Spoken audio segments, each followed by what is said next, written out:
Namaskar. This is Firstpost and you're watching Vantage with me, Palki Sharma.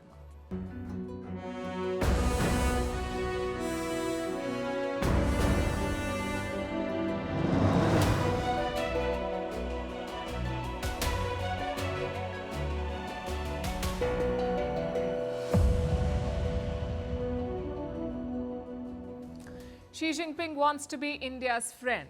No, this is not an April Fool's joke. The Chinese president has written a letter to the Indian president where he says the dragon and the elephant should tango. We'll decode this change of heart and discuss the strategy behind the letter. It comes just before Trump's tariffs kick in. Countries across the world are bracing for impact and markets have crashed. Meanwhile, consumers are boycotting American goods. This is hurting American companies, but can it change American policy? We'll discuss that. Also, why Vladimir Putin is ramping up his military amid American-led peace talks. Why China has launched major drills around Taiwan. Why Egypt is deploying its forces in the Sinai Peninsula. And why Israel is complaining about this. What's the new British report that talks about Hindu extremism and why it's being challenged? What is artificial superintelligence? Why does Harvard University, why does it need $9 billion in government funding? And why the Netflix show Adolescence has triggered a global conversation. All this and more coming up. The headlines first. Russia condemns Donald Trump's ultimatum to Iran, warns that striking Tehran's nuclear infrastructure would have catastrophic consequences. Trump has threatened to bomb Iran if it does not agree to a new nuclear deal. The Kremlin has offered to mediate between Washington and Tehran. In January, Russia signed a strategic partnership treaty with Iran. Georgia passes a US-style foreign agents bill. The new bill replaces the one adopted last year, which had triggered mass protests. But critics say the new legislation is also prone to abuse. Georgia has been in political turmoil since its October election, which was rejected by the pro-Western opposition amid claims of rigging. The Democratic Party sues the Donald Trump administration over its attempt to change the election system. This includes requiring citizenship proof to register to vote and limiting mail-in ballot counting. Trump is yet to acknowledge his defeat in the 2020 presidential election. He has often questioned the integrity of the US electoral system. Prime Minister Narendra Modi holds talks with Chile's president in New Delhi. The two leaders discuss boosting bilateral ties across various sectors. Earlier today, the Chilean president visited Mahatma Gandhi's memorial in Rajghat. This is his first state visit to India. And a gas pipeline leak sparks a massive fire near Malaysia's capital. More than 100 people have been injured and several homes have been damaged. The blaze was visible from kilometers away. The leak occurred in a gas pipeline belonging to the state-run energy firm Petronas.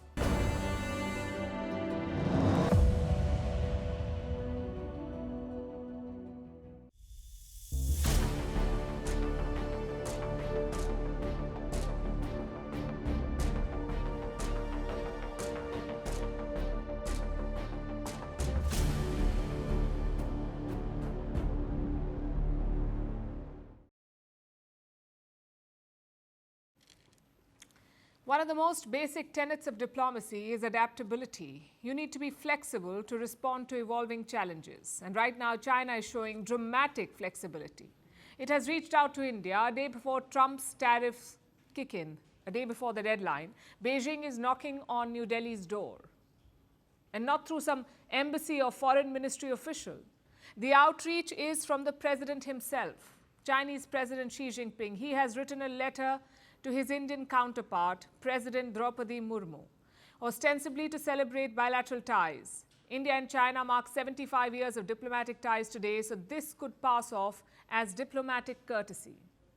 And yet it's more than that, because this is China, whose troops attacked Indian forces at the border and whose leaders challenge Indian sovereignty in Pakistan-occupied Kashmir. When they extend diplomatic courtesies, it merits closer examination. So let's look at Xi Jinping's letter. He has called India and China, and I'm quoting, ancient civilizations and pillars of the global south. And then he speaks of a dragon-elephant tango. China, as you would know, is called the dragon, and the elephant symbolizes India. They've been locked in a border standoff for years. They were locked until last year. But President Xi Jinping now wants them to tango. What explains this complete shift in approach? This is basically China making a strategic calculation. They need markets to supply their goods and to ramp up exports. And they need this urgently to put their economy back on track, the Chinese economy, and India could prove to be that market. Now more than ever, because the US market could slip from China's grasp. Trump is imposing restrictions that could deal a blow to Chinese businesses, and India could soften that blow. That is why Xi Jinping wants to repair the relationship. He said India and China should boost trust. They should deepen ties and ensure stability. And what is India's response? Well, caution and restraint for now. President Murmu wrote back to Xi Jinping. She has welcomed the outreach, and that's that. As of now, there is no sign of a major policy shift. And it makes sense to exercise abundant caution. Look at our recent history. 4 years of border standoff, and finally a thaw last year. Prime Minister Modi and President Xi met in Russia on the sidelines of the BRICS summit. That engagement raised expectations. Such meetings tend to pave the way for resumption of normal ties. And we seem to be heading in that direction. Last month, Prime Minister Modi spoke about ties with China. He appeared on the Lex Friedman podcast, and he said that trust would return to this relationship soon. Beijing agreed. Being partners in mutual success and making the dragon and elephant dance together is the only correct choice for China and India. China is willing to work with India to thoroughly implement the important consensus reached by the leaders of the two countries. So India and China want to work together, but the old challenges remain. Let's take the example of trade. China's ambassador to India spoke about this today. His name is Xu Feihong. He said China is ready to buy more Indian goods. He suggested that both countries should close the trade gap. Total bilateral trade between India and China is worth more than $100 billion, but it is tilted in China's favor. The deficit is a staggering $85 billion. In 2024, India exported goods worth over just $16 billion. How can this be increased? There has been a lot of back and forth, a flurry of engagements. Indian officials have traveled to Beijing, but what is the outcome? China is yet to reduce trade barriers on India. Indian exporters face major restrictions spanning multiple sectors and products, including pharmaceuticals, basmati rice, and bovine meat. These barriers are not new. They were in place even before the clashes in Galwan. So China wants to buy more Indian goods. And if it wants to do this, it should start by leveling the playing field. It should meet India halfway on all points of contention and all outstanding issues, like border management, river cooperation, resuming pilgrimages, easing of investment rules, reopening direct flights, and lifting app bans. There's a lot of ground to cover and little progress. Here's what India's External Affairs Minister S. Jaishankar said. What happened in 2020 was actually very traumatic for the relationship. It wasn't just the bloodshed, it was the disregard of written agreements. Because this isn't a gray area we are talking about. Through this period, obviously it took us, we're still dealing with some parts of this. So it's not like the issue has completely gone away. But we also felt that the way forward was to find a negotiated outcome, and that's what we've been trying to do since 2020. So while both sides have expressed intent, we are far from a real reset, even on the border. While the troops have been pulled back, and that's a major development given how things were before, the larger boundary issue remains unresolved. Long story short, for all the talk of mutual trust, China has shown little interest in addressing the fundamental problems. Xi Jinping's desire for cooperation is convenient. There may even be synergies on paper, but in practice, mutual distrust runs deep. So the Chinese president's outreach is not a reset, it is a reaction, driven by pressure from Trump's tariffs. This letter is not a diplomatic breakthrough, it is diplomacy under stress.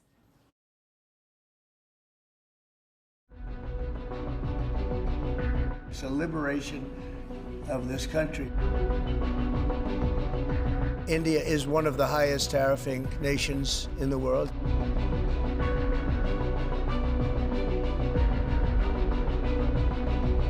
I think you're going to have a country that's going to boom.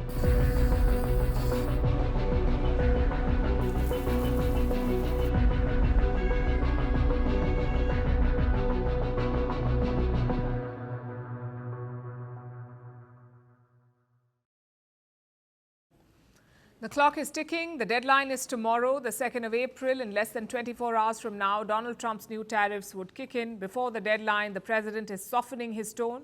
He says it may not be as bad as people expect. Are you concerned that this move of the tariffs this week could push some of the United States' closest allies to work with China?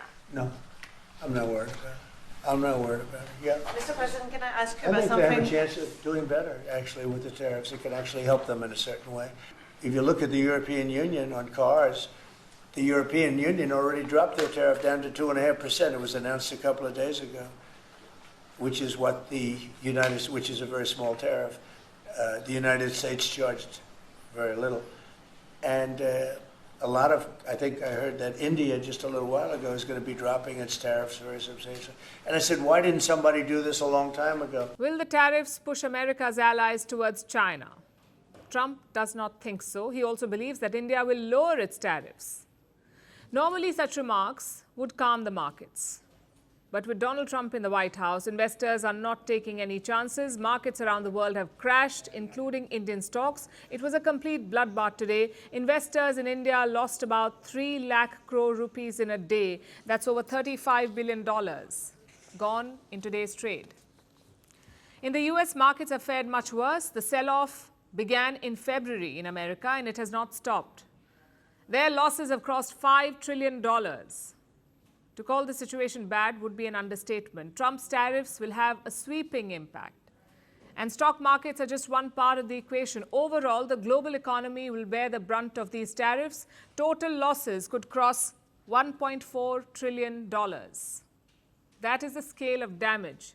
Experts are quite worried about the fallout because Trump's plan remains vague. It is missing a lot of specifics. Like, how will the plan be implemented? Will there be a blanket tariff rate on all countries, or will Trump pick and choose specific imports? The US president's own team sounds clueless. Listen to his press secretary. If you look at the unfair trade practices that we have, 50% from the European Union on American dairy. You have a 700% tariff from Japan on American rice. You have a 100% tariff from India on American agricultural products. You have nearly a 300% tariff from Canada on American butter and American cheese. This makes it virtually impossible for American products to be imported into these markets, and it has put a lot of Americans out of business and out of work over the past several decades. So it's time for reciprocity. She's criticizing India's tariffs and calling for full reciprocity, which, by the way, contradicts Trump's own demands. Because the US president has hinted at a potential deal with India. He said New Delhi is lowering tariffs. So what is the plan? Trump says he has finalized one. He has a final plan, but he won't reveal it until tomorrow. His trade officials have offered some clues, though. They have released a report, an assessment of foreign trade barriers. The US has trade arrangements with 20 countries, and from the looks of it, they will top the list of Trump's targets. This list includes partners like China, Canada, the European Union, South Korea, Mexico, Japan, Vietnam, and India. These are some of America's biggest suppliers, and this report dedicates a section to each of them. What does it say about India? It highlights the high tax rates, the 50% tariff on apples, corn, and motorcycles, and the 100% import tax on coffee, raisins, and walnuts. This is what India imposes on American goods. Beyond this, the US has raised other complaints like regulatory hurdles, the need for licenses and approvals, quotas and other requirements, price caps, and subsidies. In fact, on this front, there is a specific mention of farm subsidies. And this has been a long-standing point of friction. India's tariffs on farm goods and the subsidies to Indian farmers. Trump's team wants lower barriers. They want what they call a level playing field for American imports. And this is a very sensitive topic, politically, economically, and strategically, because these protections are critical for India's own food security and for the livelihood of India's farmers. Agriculture still employs the highest number of Indians. India's economy depends on this sector. 14% of India's GDP and 13% of India's exports come from agriculture. So India here faces a very tough balancing act. What happens if Trump pulls the trigger? What if he imposes sweeping tariffs across the board? Countries around the world are bracing for impact and working on their response. China, Japan, and South Korea have joined hands. They say they will respond to Trump's tariffs together. The European Union is threatening retaliatory tariffs, and if Trump leaves no room for compromise, India too will have to respond.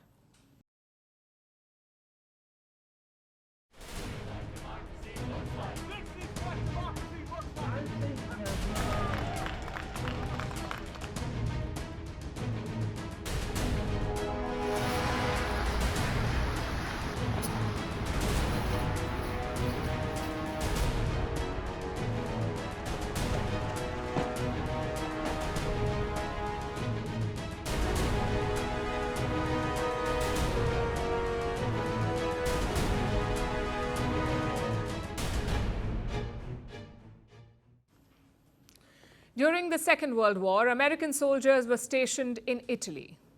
They craved coffee, but the local espresso was too strong. It was bitter for their palates. So these soldiers came up with a hack. They would dilute it with hot water.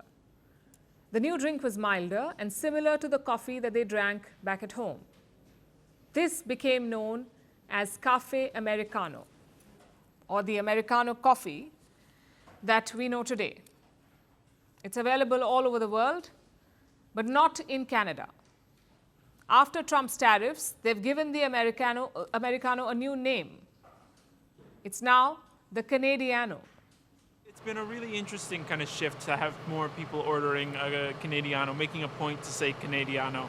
I think the reception has in general been very positive. I don't usually drink Americano coffee, but I just saw it on the board and I went, hey, this is something that's cool, and I'm going to support Canada and have a Canadiano.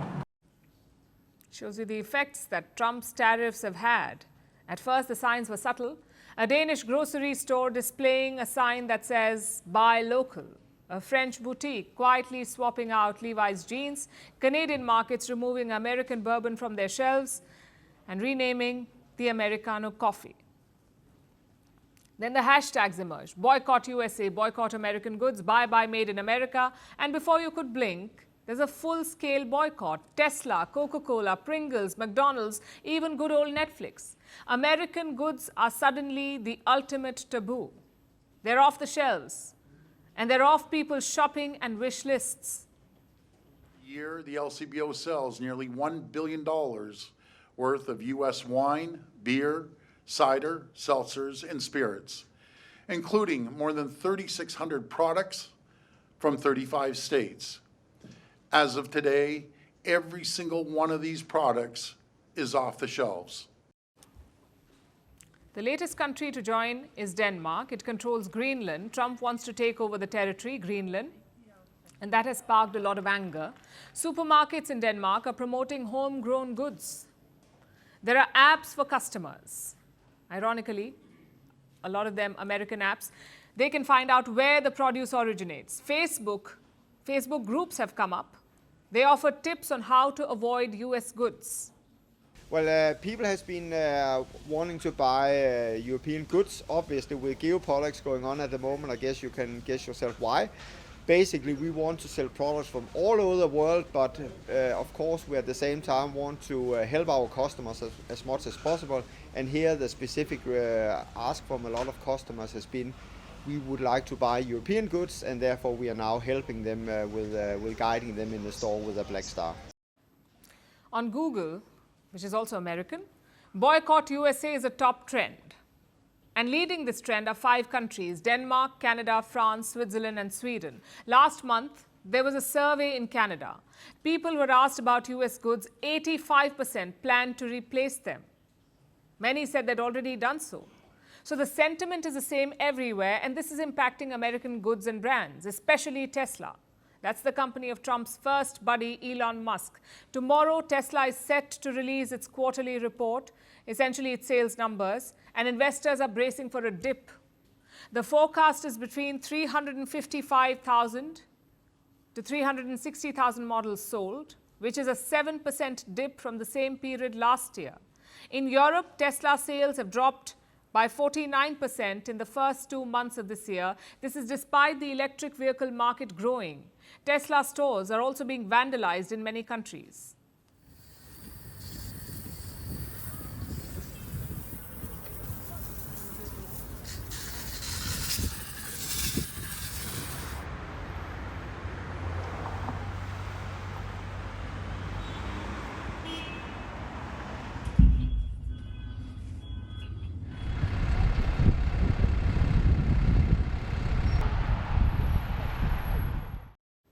The signs are not good, and at the center of all of it is one man, Donald Trump. His trade wars were supposed to strengthen American manufacturing, but they mostly triggered retaliatory tariffs and international resentment. Trump, of course, is undeterred, but can America afford this war? This is not the first time the world has weaponized its wallets. Boycotts have long existed. They show how consumer activism can cause real change. At the same time, not all boycotts stick. So can Boycott USA push Trump to change his policy? I guess that depends on how long consumers hold the line. Right now, American businesses are feeling the pinch. Their challenge is clear. They must adapt or suffer the consequences. So some will rebrand, others will double down on domestic markets, banking on the idea that international resentment will fade. Well, certainly we're very concerned about the tariffs, increased costs that are already going to be tapping into already tight margins, and certainly the impact on our customers. Who's going to pay $75 for what was a $25 bottle of wine? The biggest takeaway? Consumers are more politically engaged than ever. This is a world where your shopping cart can be a political statement. So brands are under scrutiny like never before. And if this boycott continues to gain traction, US businesses might have to face a sobering reality. Sometimes, the biggest trade war is not fought with tariffs. It is fought in the checkout aisle.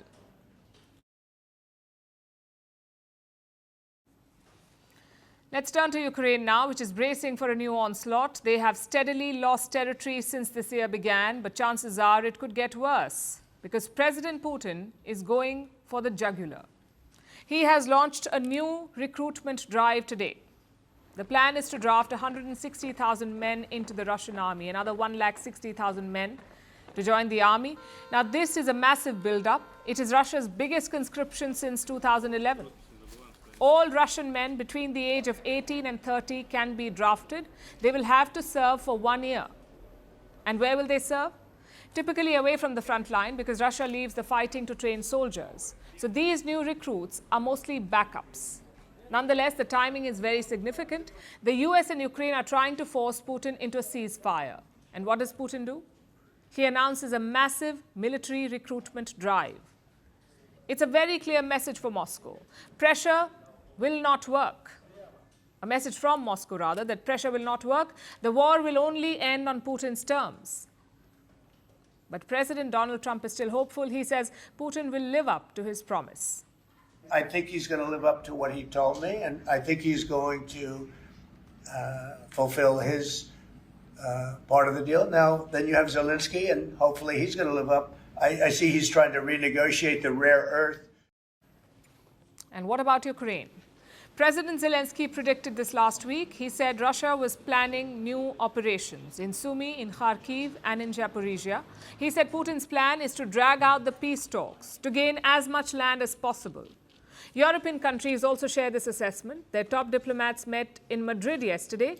They were joined by the UK's foreign minister, and all of them had two demands. One, if Russia is serious about peace, it should accept a ceasefire. And two, the US must put pressure on Russia. A few weeks ago, Ukraine agreed on an unconditional ceasefire, whilst Russia keeps perpetrating war crimes, and I say this on the 3rd anniversary of the Bucha massacre. And I believe, Russia today owes the United States of America, who have committed to reaching a ceasefire, a clear answer on whether it wants to go on the path of peace path, yes or no. De cheminer vers la paix, c'est oui ou c'est non. So Europe is calling out Russia. They are saying, give us a clear answer. Do you want a ceasefire or not? Well, Putin already gave his response last month. It wasn't a yes or a no, it was a maybe. You see, Russia has all the battlefield advantage at the moment, and they will want the truce to reflect that, to give them concessions. But Ukraine and Europe are unwilling to accept that. They want to give guarantees and recover lost Ukrainian land, both of which are non-starters for Moscow. So how can we break this deadlock? Trump is trying from his end, but could there be pressure from another end? Perhaps from China. I ask because the Chinese foreign minister is in Moscow, Wang Yi. He's on a 3-day trip to Russia, and he had held 2 key meetings today. First, with Russian Foreign Minister Sergei Lavrov, and then with President Putin. In Moscow, Wang Yi spoke to the Russian media. He talked about the ongoing peace talks. Let me quote from what he said. The step towards peace, although not that big, is constructive. It's worth building on it. With peace, it is no pain, no gain. You need to work hard to achieve it. Now, this has largely been China's position. Yes, we need peace in Ukraine, but we must acknowledge Russia's concerns, which is exactly what Trump is doing. But will President Xi go that extra mile? Will he ask Putin to take a ceasefire? Trump was certainly hopeful of it. He admitted that China has a great deal of influence over Putin. He also urged Beijing to persuade Moscow. Listen to this. Hopefully China can help us stop the war with, in particular, Russia, Ukraine. They have a great deal of power over that situation. And we'll work with them. And I mentioned that during our phone conversation with President Xi. And hopefully we could work together and get that stopped. Does China have the leverage? Their trade with Russia stands at $224 billion. China is Russia's largest trading partner. It has been for 14 years now. Plus, China gives a lot of dual-use goods to Russia. Dual-use goods are things that have both military and civilian use. So in short, yes, China does have the leverage. But does it also have the political will? This question is a lot tougher to answer. If China can persuade Putin, they will have Donald Trump's gratitude. It's worth a lot right now because Trump has launched a trade war with China, so Beijing would love a change in fortunes, to be in Trump's good books. Having said that, there is a downside too. If this war ends, US-Russia ties will improve considerably, and Trump has been quite open about this. He wants to deepen relations with Moscow. At the same time, he wants to break up the Russia-China axis. So it's a tough call for Beijing. Yes, they would like to see the war end. It would open up supply chains and energy markets. But do they have sufficient confidence in their ties with Moscow? Can it survive Trump's reset with Russia? In today's meeting, Wang Yi projected confidence. He said China and Russia would not tolerate interference from outside. He said their ties are not against a third country. Let's see if this confidence allows Beijing to push Vladimir Putin.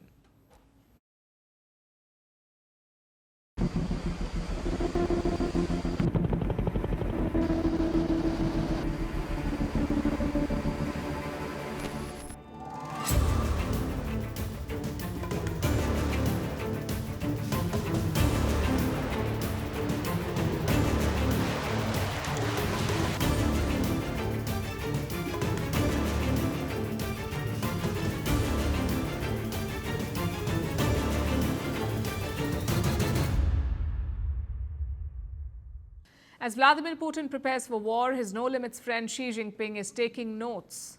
China launched extensive military drills today. Hundreds of warships and aircraft were deployed. Beijing's agenda? A blockade of Taiwan, both in the air and the sea. Hundreds of Chinese warships surrounded the island. Fighter jets violated Taiwan's airspace, and these drills were done for one purpose, to send a message to Taiwan. China has called it combat readiness. Its Eastern Command said, and I paraphrase, Chinese armed forces will close in on the self-governing island from multiple directions and practice assault on ground targets and blockade of sea lanes. This is a threat, and the military deployment added to the optics. So did Taiwan hunker down? Well, not really. It has responded to the Chinese provocation. Taiwan launched jets and warships to counter the Chinese deployment. Taiwan's defense minister addressed his country. He called China a troublemaker and took potshots at Beijing by highlighting the corruption in their military. Listen to this.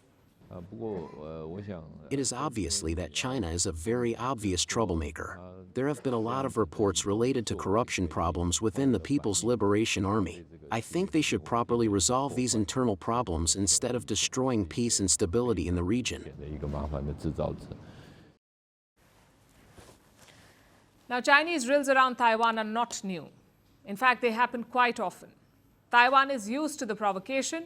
They were prepared this time as well. So China was forced to change tactics. Beijing unleashed a different weapon, one that they're quite proud of, their propaganda. Like I said, China was practicing a blockade of Taiwan. Warships and jets surrounded the island, but Taiwan responded. So China took the fight to a different battlefield, social media. Beijing has released an animated video. You can see it here. It shows Taiwan's president, Lai Ching-te, as an insect. China labeled President Lai as a parasite who was poisoning Taiwan.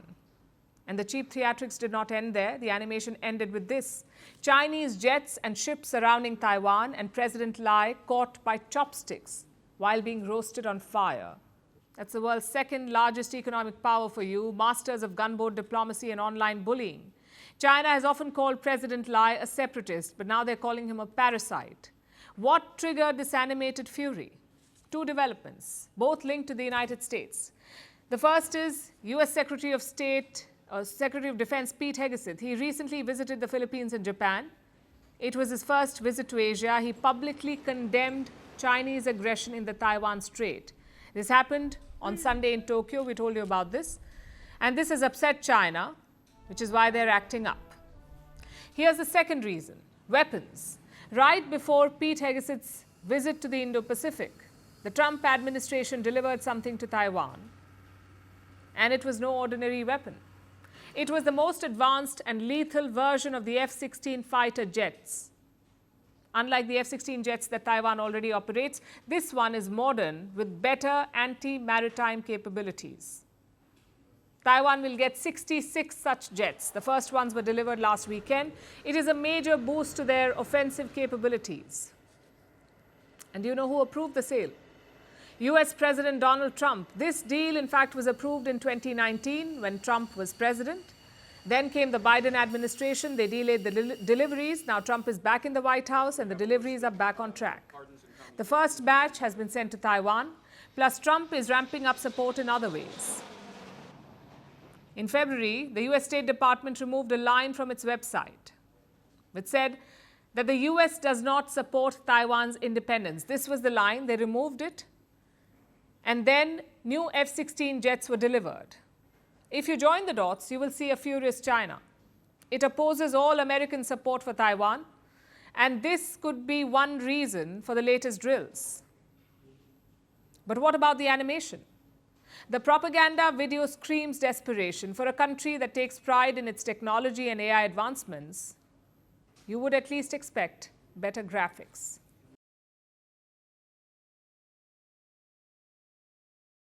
To West Asia now, where a new conflict is brewing. This one features Egypt. Reports say Egypt is increasing its military buildup in an area called the Sinai Peninsula. This is Egyptian land bordering Israel. Israel says it is monitoring the development. According to Israeli reports, Egypt has deployed thousands of troops to the Sinai. It is extending runways in the peninsula. It is also expanding naval docks. If true, this could have serious consequences for the region, not to mention for Egypt-Israel relations. Because the Sinai Peninsula is strategically located, historically it has been a point of friction. Let me show you a map. The Sinai is a land bridge between Africa and Asia. It connects Egypt and Israel. The Mediterranean Sea lies to the north, the Red Sea to the south, and tucked in the peninsula's west is the Suez Canal. Thousands of ships pass through here every year. The Sinai is Egyptian territory, but it has a troubled past. It has been controlled by several empires, starting with the ancient Egyptians, then the Romans, then came the Ottoman Empire and the British Empire. It was only in 1922 that Egypt regained control. 1922, that's when Egypt also gained independence from the British. And since then, the Sinai has been Egyptian territory.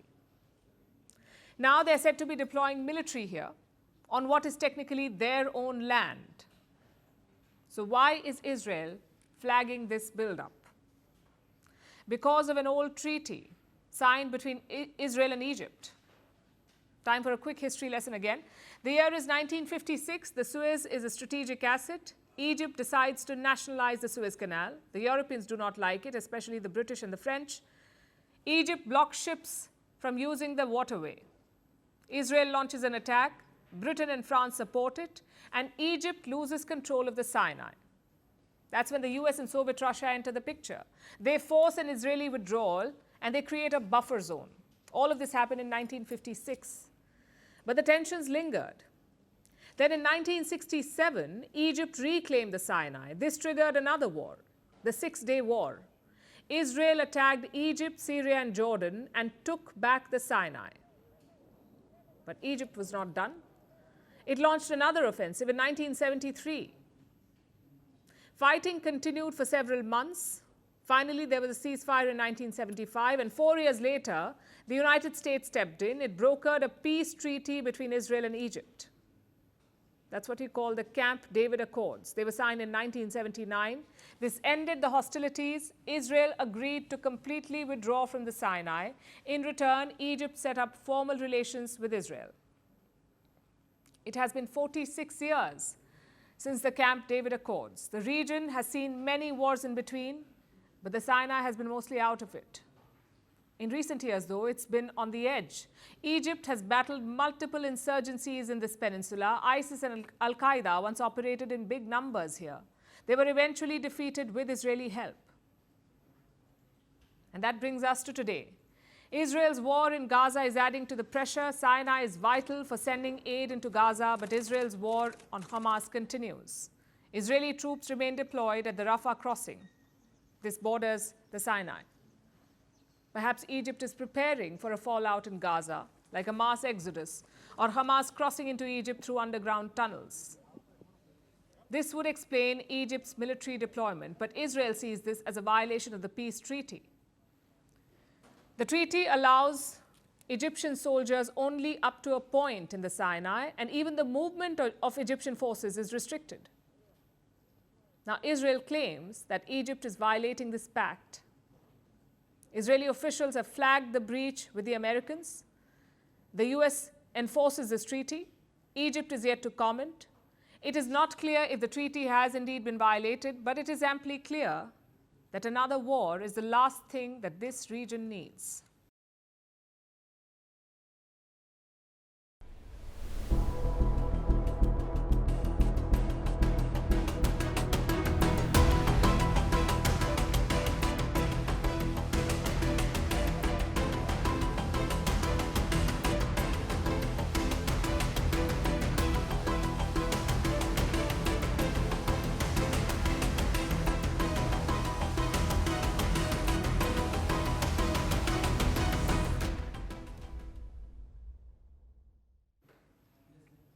Britain has found a new bogeyman, something to blame for its own failures. Hindu extremism. That's right. British police have prepared a new intelligence report. It focuses on extremism in Britain. Parts of that report have been leaked to the British press, and 3 claims stand out. Number 1, British Hindu extremists are aligning with the far right.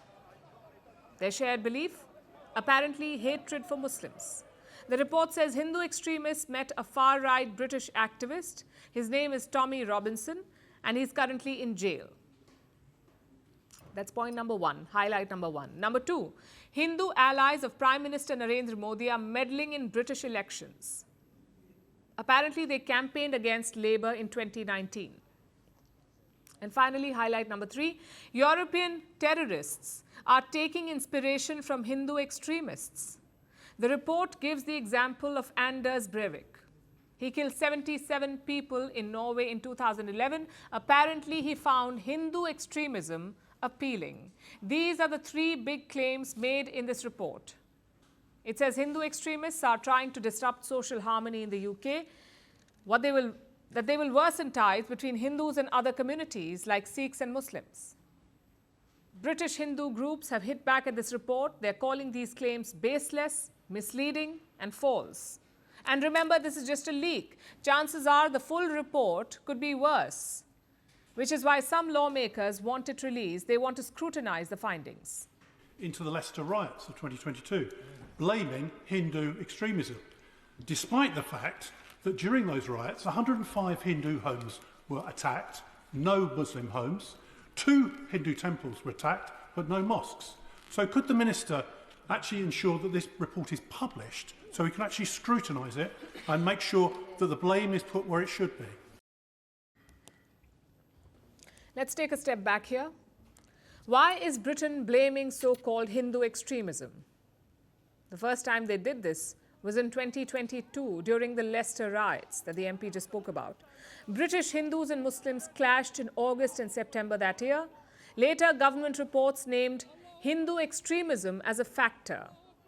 I guess that was just the start, because this report goes even further. It is blaming Hindus for inspiring European terrorists, of conspiring with the far right, and of meddling in elections. Now, these are very serious allegations to make.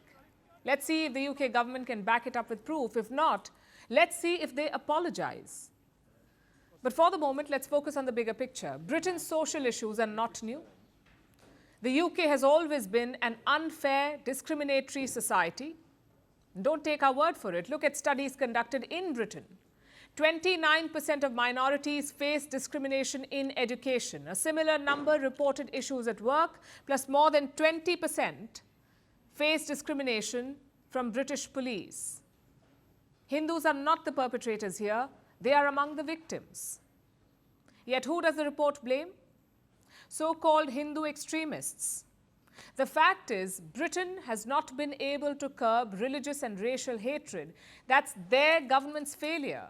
There is no point blaming Hindus or India for it. And some of the claims are laughable. For instance, the report says supporters of Prime Minister Modi sent WhatsApp messages to British Hindus, saying what? Don't vote for the Labour Party. Apparently, this is proof of election meddling. Just think about the hypocrisy. British Khalistanis organize referendums to break up India. They target Indian diplomatic missions and vehicles, yet that is called freedom of expression. But alleged WhatsApp messages? Well, that's a strict no. And this is just one example. You may remember the grooming gangs of Britain. These were British Pakistanis luring and abusing young white girls. For years, British police did not crack down on them. Do you know why? Because they feared racial tensions. Even now they say, don't focus on race or religion, focus on the crime. Yet the same British police are openly talking about Hindu extremism. What happened to not focusing on religion? What happened to focusing on the crime? Clearly, this report needs to be studied more. Yes, every community will have bad eggs, but it's important not to generalize, not unless you have solid proof. Britain should instead focus on healing its social divisions, on curbing hate crimes and discrimination. It's always easy to blame the bogeyman. It's much harder to admit your own mistakes.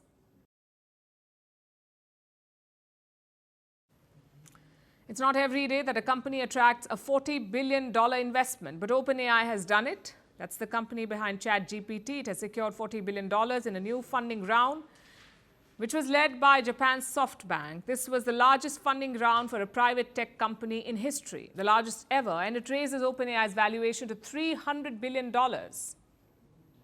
So what explains this record funding round? It is for a seemingly intangible idea, something called artificial superintelligence. That's what OpenAI wants to achieve. And that is what SoftBank is betting on. So what exactly is artificial superintelligence? Is it really worth all the money and the hype?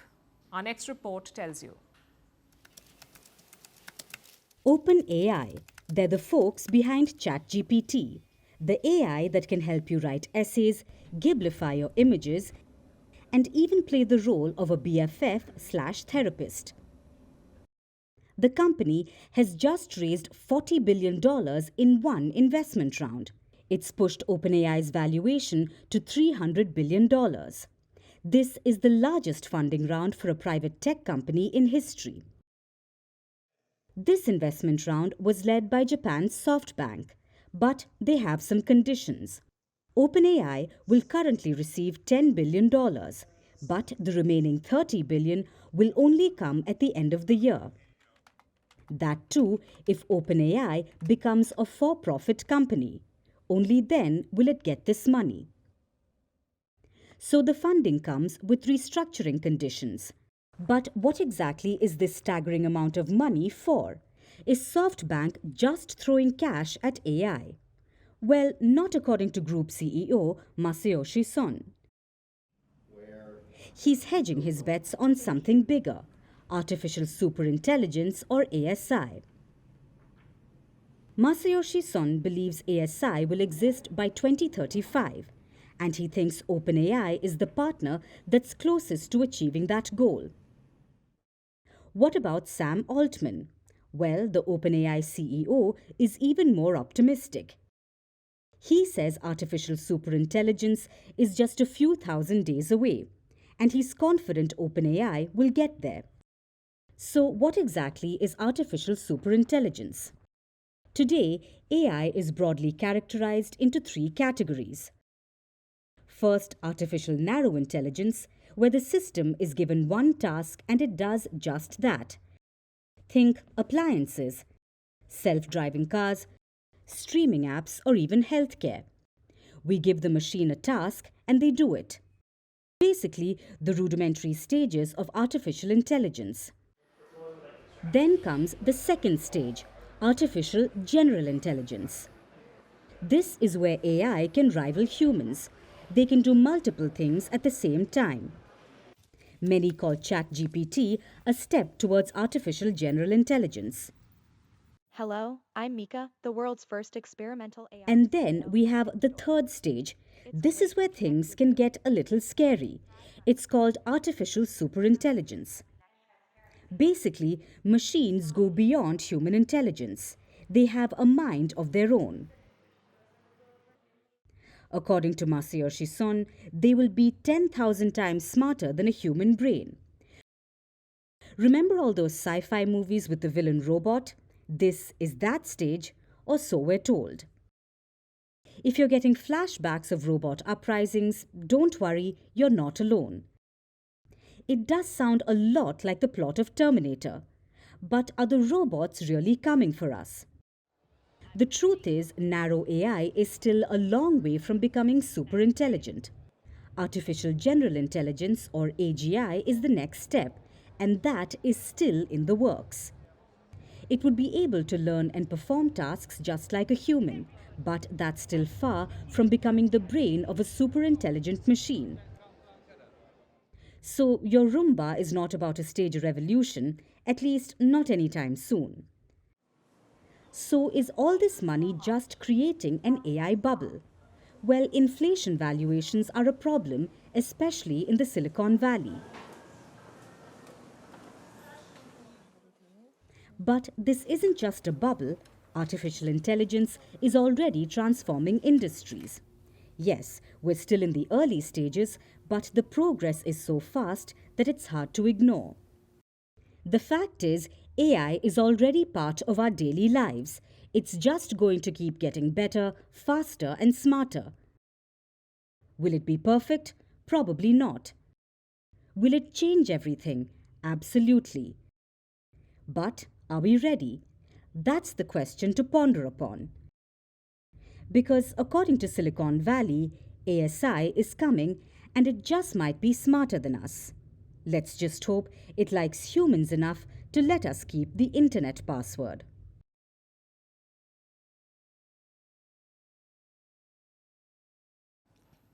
I'm sure you're familiar with Jordan. It's a country in West Asia, home to more than 11 million people. Jordan also has a standing army of more than 100,000 soldiers. I know what you're thinking. Why this crash course on Jordan? Well, Jordan's GDP is just above $50 billion, which is less than what our story's main character is worth. I'm talking about America's Harvard University. It is worth $53 billion. 53 billion, that's more than the GDP of 120 countries. Every year, Harvard's pile keeps growing, but President Donald Trump could be putting a stop to it. He is reviewing government funding to Harvard. How much money are we talking about here? Around $9 billion. That's $8.7 billion in grants and around $255 million in contracts. Harvard University was supposed to get this money over the next couple of years, but Donald Trump has paused it. Why? Because of Harvard's response to Gaza protests. Trump says the university did not crack down on anti-Semitism, that Jewish students were targeted by protesters, hence the decision to review the funding. Trump did the same to Columbia University as well. He withheld $400 million in federal funding. Next thing you know, Columbia changed its policy. Now, we'll stay away from the politics for now. Instead, we'll focus on the money. How did Harvard University end up with $53 billion? Why did it need another $9 billion? And where will this money go? Where does this money go? When we say Harvard has $53 billion, we're talking about the Harvard Endowment. Think of it as a funding pool. Every donation in the university's history, every gift, every check, all of it goes to this endowment. Harvard then invests this money in different places, like in stocks, private equity, or hedge funds. And the returns? Well, that is used to run the colleges. These returns make up 1/3 of Harvard's expenses. What about the rest? Well, that comes from other sources like federal funding and tuition fees.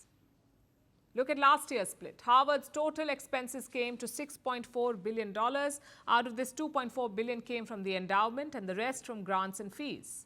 So let me recap. Harvard University is sitting on $53 billion. It is making billions from this fund every year, yet it was slated to receive $9 billion more.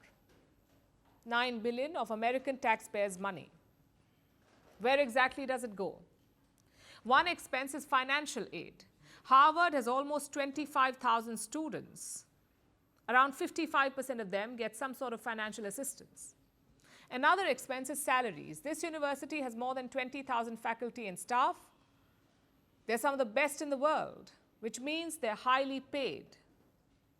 Then you have upkeep and capital expenses. Harvard has multiple buildings, libraries, and museums. It also sits on a massive parcel of land, almost 5,000 acres in size, so clearly maintenance will be expensive. And finally, we have research. Harvard conducts dozens of studies and experiments every year. They cover fields like medicine and technology, and this is where federal funding comes in. So the US government wants to study, say the US government wants to study certain diseases or to weaponize certain technology, which they do all the time, then they will ask Harvard to carry out the research. In return, the university gets money. Last year, the US government paid Harvard $686 million. Nearly $500 million came from just one agency, the National Institutes of Health, NIH. And over $50 million came from the Pentagon, the American Defense Ministry. Obviously, a lot of this money is used for the actual research, to buy machines and to pay researchers, but sometimes the money is also misused. That's what happened at Stanford in 1991. Government money was used to repair the sailing team's yacht. It was even used to upgrade the university president's closet and pay for his laundry. It tells you what the downside is. Yes, the money contributes to cutting-edge research, but the oversight is lacking. And that's just one problem here. The sheer size of this funding is also problematic. $9 billion is a lot of money.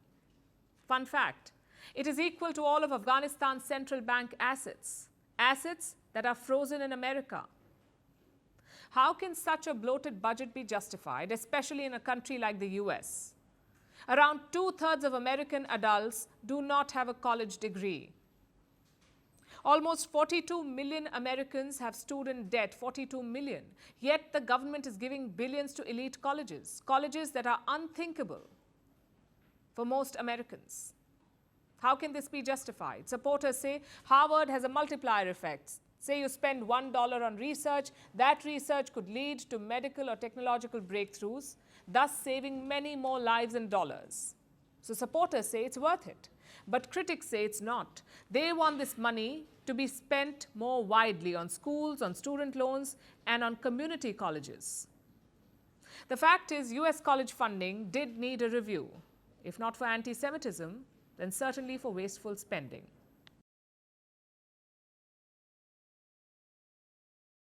We live in a world that looks very different for kids today than it did for their parents. This month, the hit Netflix series Adolescence captured this very difference. If you watched the show, you know what I'm talking about. If you haven't, let me give you a preview.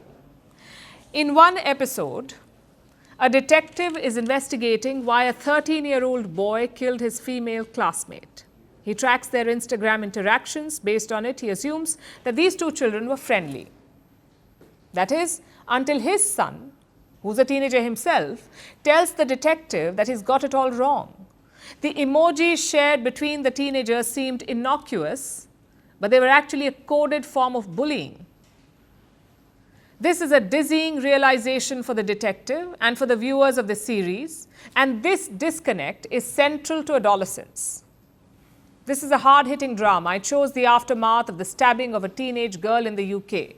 It shines light on the corrosive impact of social media. It explores how the ideas of online influencers, like the self-described misogynist Andrew Tate, shaped the views of children hooked onto their phones. It also talks about the impact of the so-called manosphere. This includes online forums that oppose feminism and promote sexism. So the show explores a range of interconnected issues, and it has gripped the world.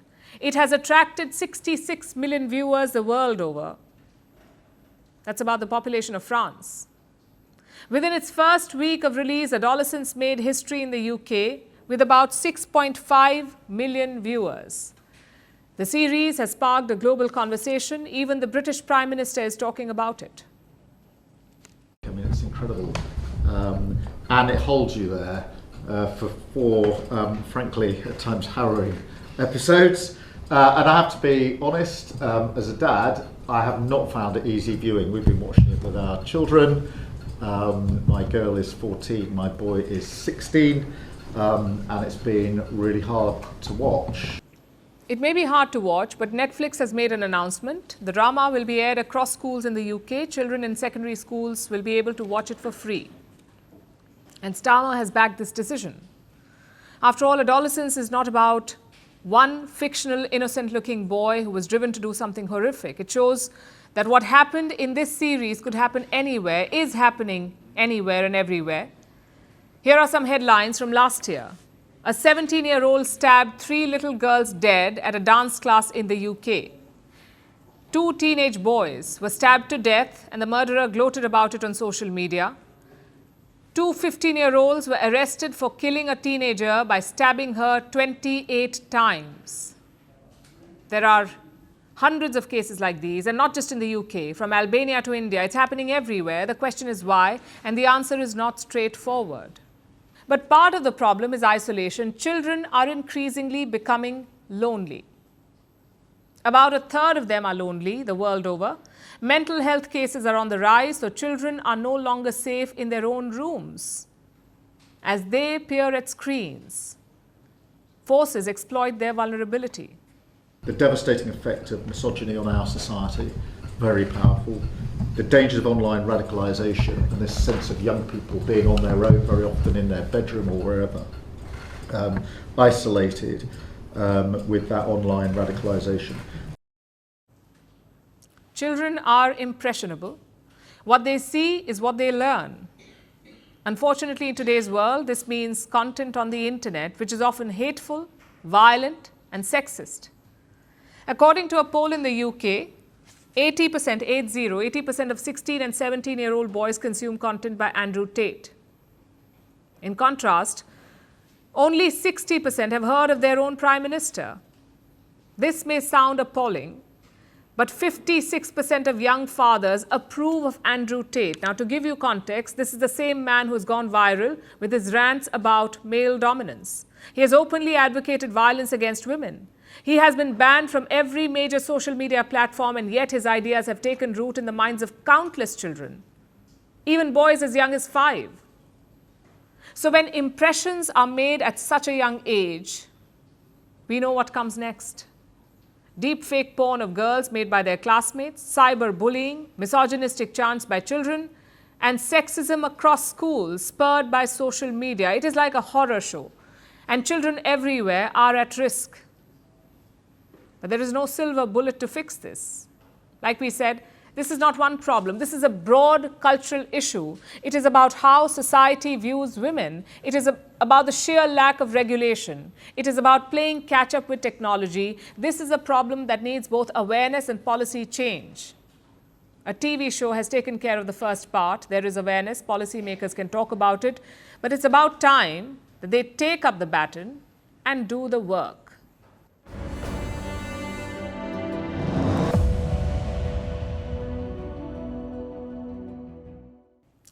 We're doing a small experiment tonight. It is part of our new interactive news service.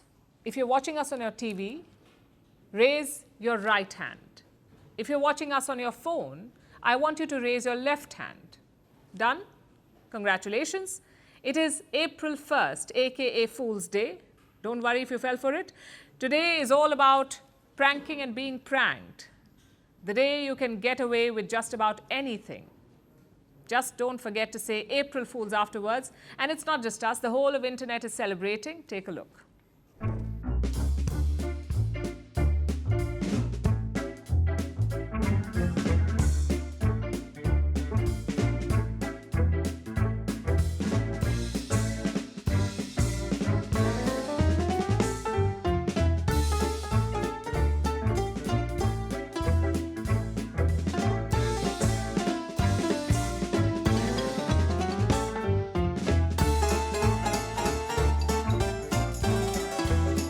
I don't know what's gonna happen. Ugh. I don't know what I'm gonna do.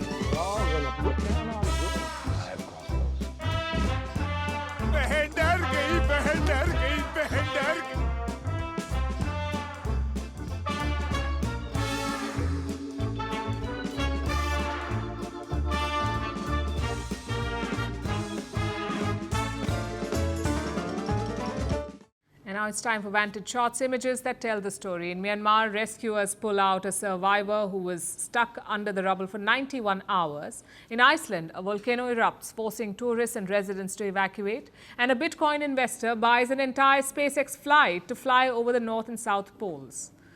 Finally, we're taking you back in history. On this day in 2004, Google launched its email service, Gmail. Many believed it was an April Fool's Day prank. At the time, email providers like Yahoo and Hotmail offered only a few megabytes of storage, but Google promised 1 GB.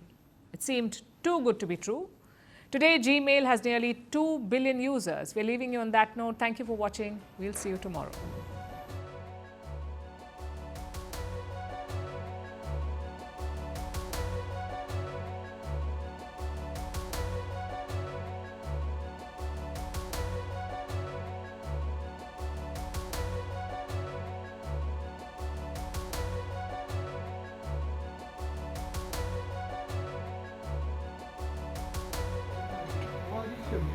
Giá miêu có video của nó là giá miêu.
Greeting you with aloha and namaste. I love India. Presence, occupation of a territory by another country pertains to India, what we saw in Kashmir.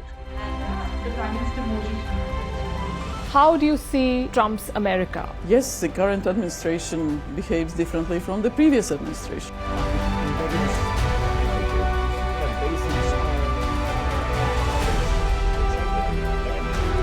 Are you saying that there are foreign powers who are trying to bring down the current government in Syria? Exactly. Iran, maybe Russia too. Prime Minister Modi committed to South-South, cooperation. Not over 50%. Is Ukraine prepared to pay the price for that peace? No compromises at the cost of territorial integrity and sovereignty.